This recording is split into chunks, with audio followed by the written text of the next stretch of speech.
ఇవాళ మనతో పాటు ఉన్నారు ప్రముఖ స్వామీజీ, అలాగే తంత్ర స్పెషలిస్ట్ అయిన డాక్టర్ శ్రీ గణేష్ స్వామీజీ గారు.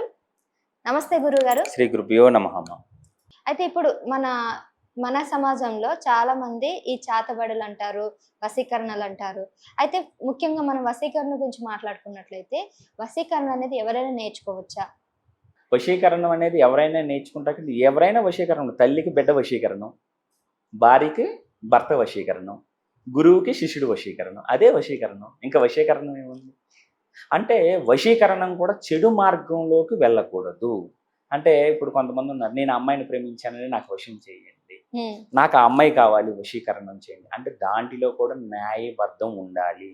న్యాయమైన కోరిక వాళ్ళ జీవితంలో వాళ్ళు భార్యాభర్తలుగా అన్యోన్యంగా ఉండడానికి అర్హత ఉంటే వశీకరణం చేయొచ్చు.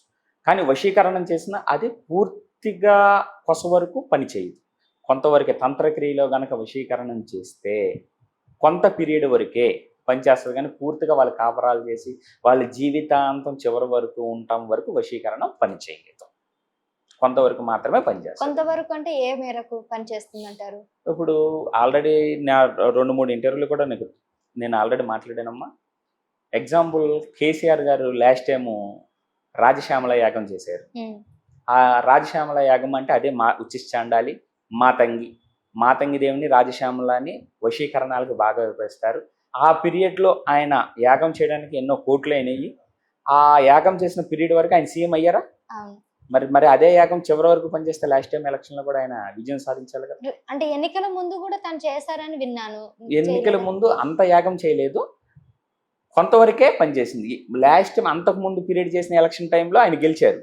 మొన్న యాగం చేసిన ఫలితం లేదు. ఆయన నిజంగా చెప్పాలంటే నిత్యం అమ్మవారికి చేసే సాధకుడు ఆయన, గొప్ప సాధకుడు ఆయన కేసీఆర్ గారు. నిత్యం అమ్మవారికి చేస్తారు. ఆయన చేసిన క్రియలు నాకు తెలిసి ఈ మధ్యకాలంలో ఏ రాజకీయ నాయకుడు కూడా చేయలేదు. అంత దైవభక్తి కలిగిన గొప్ప మహాభక్తుడు ఆయన.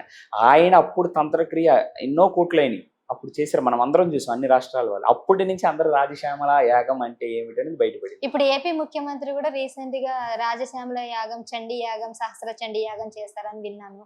మరి ఇవన్నీ కూడా నిజంగా అంటే ఇంకొక డౌట్, మీరు అన్నట్టు యాగాలు చేస్తే అమ్మవారిని వశీకరించి ఆ రాజ్యఫలం వస్తుందని.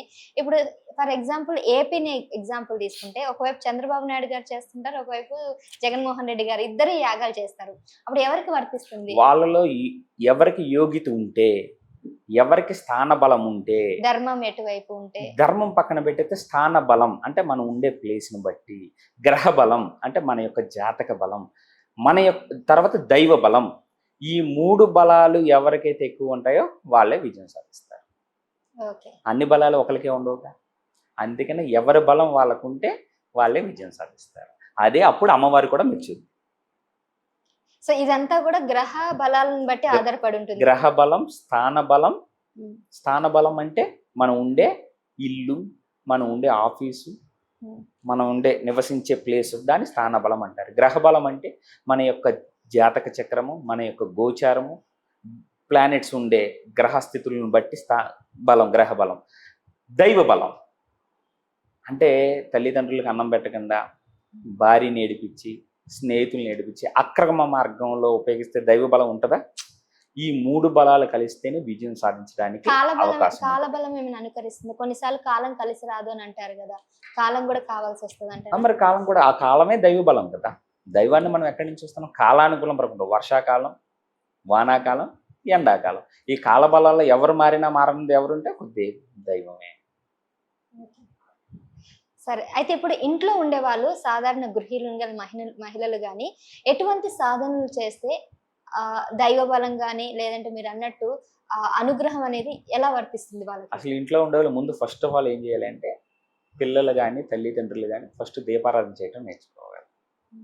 ఉదయం సంధ్య వేళ మనకు ఉంటుంది, ఉదయం ప్రాతకాలం, సాయంత్రం సంధ్య వేళలు, ఇలా కాలాలని ప్రతిరోజు 2 పూట్ల ఇంట్లో దీపారాధన, నిత్య దీపారాధన చెయ్యాలి. ఒకవేళ ఇంటిలో ఆడవాళ్ళు రానుకూడని సమయాలలో ఉంటే వాళ్ళ పిల్లలైనా ఇంట్లో దీపారాధన నిరభ్యంతరంగా చేయవచ్చు. పాతకాలం ప్రకారం లక్ష్మీని పూజించుకోవచ్చు, గాయత్రిని పూజించుకోవచ్చు, సరస్వతిని పూజించుకోవచ్చు, దుర్గను పూజించుకోవచ్చు. అలా అని చెప్పి వేరే దేవతల జోలికి వెళ్ళకూడదు.